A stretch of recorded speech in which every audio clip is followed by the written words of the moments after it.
What's going on, everybody? Welcome back to the VTR Garage. So we are finally in my 2022 Toyota GR86 in the Trueno blue color, and we're about to take the first drive, well, not the first drive, I guess the first recorded drive in the car to give you all my first impressions, how I feel about the car overall, the new engine, the interior bits and pieces, and anything else that I can think of. So let's go ahead and pull out of here and get started.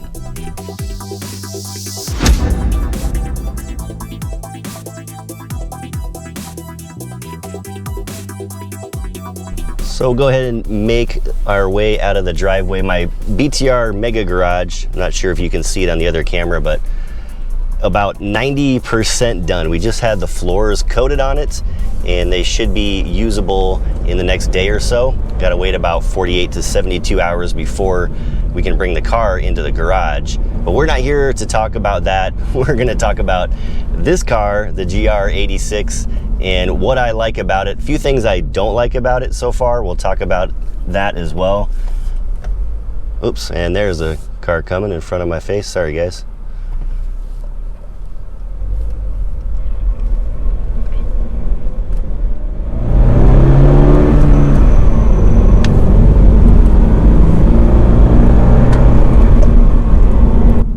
So if I had to keep it simple and short, my impression of the new car, of the GR86, is that, well, it's an 86. I mean, if you've driven these cars in the past, it feels almost identically the same. There's not a whole lot of surprises there from a chassis feel and balance feel and just overall driving experience when you first drive the car, and even after 700 or so miles on the car that I have right now.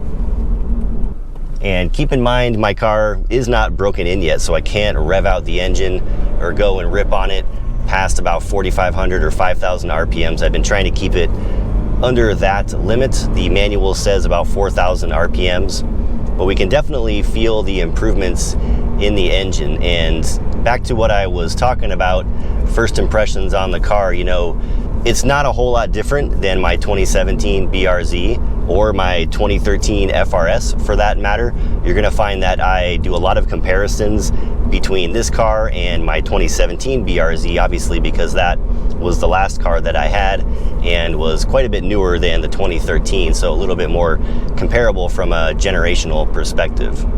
Now, driving down the street with the steering wheel, the gear shifter, I mean, it's like I said, it's an 86. It's what you would come to expect from these cars if you've driven them before. If you haven't driven them before, they're gonna feel really cool, really fun. They're punchy, they got a little bit of power. They're not extremely fast or quick. As we all know from these cars in the past, they're still not very fast cars. I'll talk about the engine though in a little bit here. But from a feel perspective, chassis, etc., like I mentioned, it's what we come to expect from these cars. One thing I did notice on this car versus my 2017 BRZ, the feedback from the car is a little bit more dialed up, I guess you could say, on this car. You feel a little bit more through the tires, through the chassis, through the suspension, and I think that is a little bit in part because of the 18-inch wheels and the thinner tires, or the tires with the thinner sidewalls on the new cars. If you remember, on the old cars, you had 17-inch wheels, usually with the Prius tire, quote unquote, which had a very soft sidewall, soft tire, not very responsive from a feedback perspective. So I'd say that's probably the biggest thing that I've noticed when I first started driving this car, is just that general feedback in the steering wheel, in the pedals, just in the seat of your pants. You could feel a little bit more throughout the car than you did on my 2017. Now, talk a little bit about the interior, some of the things I like, some of the things I don't like on the car. Now, a lot of this obviously is subjective in how you perceive your cars or how you like your cars, but I like the new design of the car. The interior is really nice. It's a familiar cockpit again, you know, compact, tight, form-fitting. Everything is within reach. And gotta love those little third gear pulls. Even though I'm only going up to about 4,500 RPM, still feels good. But yeah, interior is great. I love the new display, the new smart multimedia display with Android Auto, Apple CarPlay, all of that kind of stuff. It's very responsive and very fluid, which is something I couldn't say for the previous generation cars when it came to their multimedia displays. So you hit a button or you swipe a screen, everything responds quick, it's smooth, there's no hitching or lagging. So that was a big plus and something I noticed right away. Now, one thing that I found that I'm not a fan of on the new display is I can't figure out how to just turn off the radio or just turn off the multimedia or any music that you have coming out. You can mute it with the push of the button, but that's about it as far as I can tell. If you guys know how to shut the radio off just completely outside of that, I would love to know. But not a huge deal, and something that I noticed just when driving the car. And related to that, I seem to remember on my 2017 BRZ, on the left steering wheel control, the center button where the volume control is and things, I'm pretty sure that was a mute button on the last generation, but it's not on this car. It's actually a dead button. There's just nothing there. It doesn't do anything. It's just a plain old D-pad with no center button like the old car had. That was pretty convenient for me, being able to just mute the button with my thumb on the steering wheel. But yeah, you know, one of those minor things that I can complain about, but in the big picture, it's not a huge deal. From a steering wheel perspective, it's pretty much identical to my 2017 BRZ, like almost to a T, other than the GR86 or GR logo rather on the bottom of it. It's pretty much identical to the old car. Now, one thing that I haven't gotten used to yet is the actual blinker stock or the turn signal stock. When you click down to say turn left, the blinker stock does not stay down. It clicks down and then goes back up to the neutral position, which for me is kind of awkward. I have other brand new cars in the house that still use the normal, you know, positioning of the stock. You click it down and it stays down until you complete the turn and the blinker turns off. So that just caught me off guard. I don't know if I like it right now.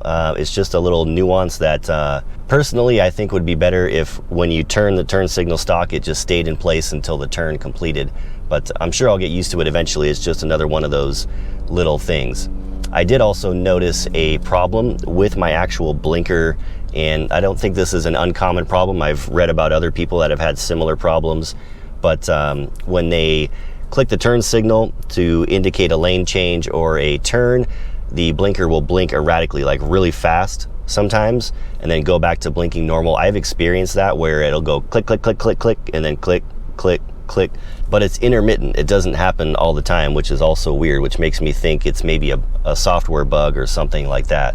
So one minor little bug that's been found, at least from me in the car since I've had it. Otherwise, everything's working as it should up to this point.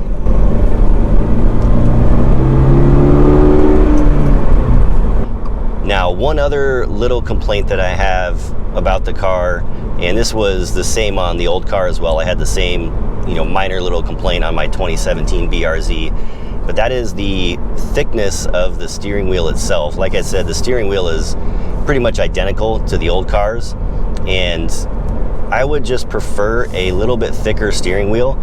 If you've been in a BMW or like an M3 or a performance BMW, they have the really cool thick steering wheels.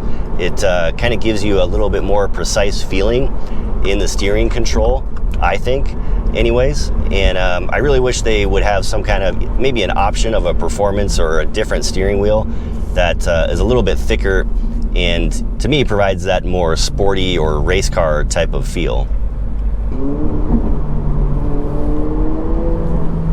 And I already got some clown revving on me on my car that's not even broken in.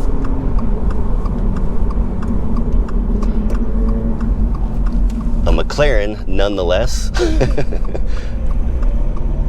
I guess that's what dudes in McLarens do, is they roll up on cars with temp plates and rev on them on a 35-mile-an-hour road. So, all right, where am I? We're in kind of a back road here, but what else? So, interior things. One other thing that I noticed, the little plastic section over the glove box in the car, is like a super cheap piece of plastic. It just feels really cheap. The rest of the car is pretty well made. It feels like solid rubber or plastic. You have the Alcantara or the suede as well, which is very nice. And overall is a pretty nice interior. The sound system is good. I'm glad I got the premium instead of the base model, which has fewer speakers, because I do like my music, and the sound system is really good on this one, so no complaints there. Now back to the dash. Of course, if you guys have seen the reviews on these cars from other people, we've all known this for a while. So a fully digital dash, unlike the previous generations, like I mentioned. I'm still kind of getting used to it, especially that digital tachometer as I spoke about. But overall, I like it. I mean, it's cool. It looks cool. You have the new track mode, which is super nice, and I know will come in handy during autocross and track driving. And then, of course, you have all of the cool little racy type features that come with the car, just like my 2017 BRZ had. The lap timer, the G-force indicator, the horsepower and torque graph that's in the car. And you also get a custom rev limiter, just like my 2017 again, where you can set the rev limiter to whatever RPM that you want. You can set it to beep. And that's actually come in pretty handy when braking in the car, because I can set the rev limiter to be at, 4,200 RPMs or whatever, and it will let me know when to shift and keep me in that safe spot of the RPM range for the break-in. Now we're coming up to the freeway here, so we're gonna get to the engine portion of the first impressions, as that is, the big deal about these cars. Obviously going from the 2.0 liter engine to the 2.4 liter boxer engine, significant increase in displacement, torque, and power as well, and you can definitely feel it in the car, even though I don't have it broken in and I can't rev it out, past 5,000 RPMs or so. And are these people turning, or what's going on here? All right, so already a lot better than the previous car, and we're gonna give it a little rip here, mini rip, since I can't get over 5,000 RPMs or so.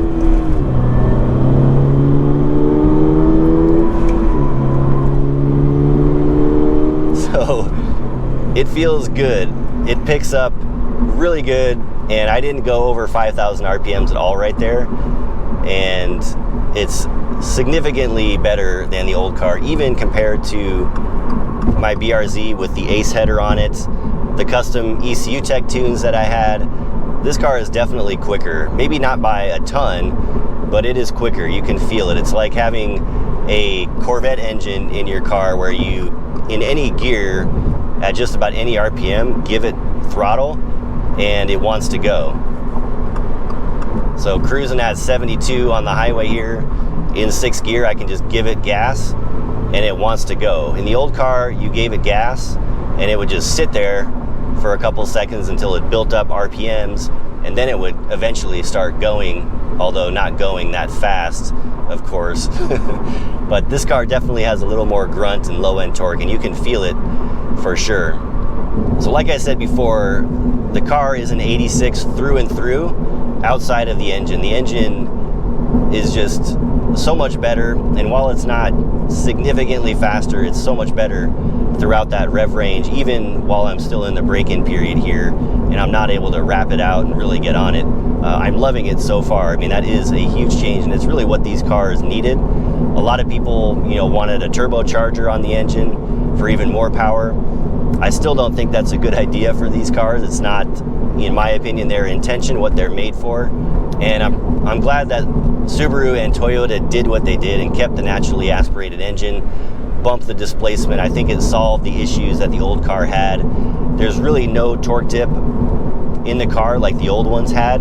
The old ones, it was very noticeable, not good at all. This car, I mean, it's there like a tiny bit, but it's almost negligible to the point of you don't notice it. That boost in torque just really hides it. You don't have the surge of torque and then a slowdown and then a surge of torque again like you did in the old cars. This one, it's torquey kind of through and through, so it really masks the torque dip that is there, insignificant as it is. coming up real soon here, we'll have the car broken in. Actually, this next week I have my first service. We should be over 1,000 miles, and I have an autocross scheduled to race in. We're gonna run the car bone stock at the autocross, see how it does. I'm gonna try to get out to Chuckwalla Raceway and do a track day or a race day there with the car in bone stock form. We're gonna do a dyno day where we get baseline dyno numbers. And then we're gonna start working on the car, figuring out what kind of upgrades and modifications I wanna do to it. I already do have an exhaust for it sitting at home, a catback exhaust. So we'll put that on in a few weeks or so, see how that goes. And kind of figure out really what I wanna do with the car going forward here. All right, we'll see if we can get another pull from a standstill here. Another sub 5,000 or sub 4,500 RPM pull, that is.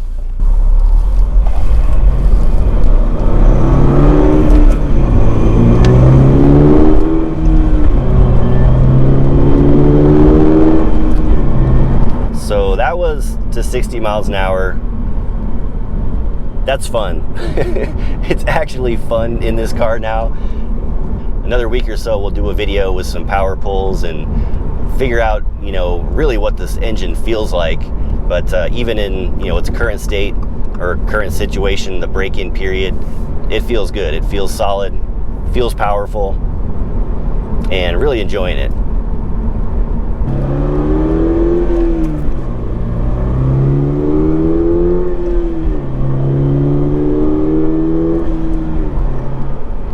All right, so that is my first impressions on the 2022 Toyota GR86. It took me a long time to get this car. I know others are still struggling and waiting to get their cars, but being that I put the order in or the deposit down on the car January 3rd of this year, finally picked it up on March 17th after a few delays, the quality control hold, etc. And looking forward to building it, the project process, racing it, and all of that kind of good stuff. So thanks everybody for watching. Again, really excited to be back in this car bringing videos for you all. If you have any thoughts, comments, or questions, like always, leave them down below. I would love to hear from you. Stick around, we got more good stuff coming up very soon. Stay safe out there. I am checking out, and we'll talk to you all next time.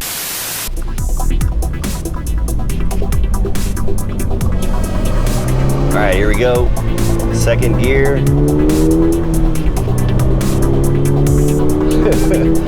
I just want to rev beyond 5,000 RPMs.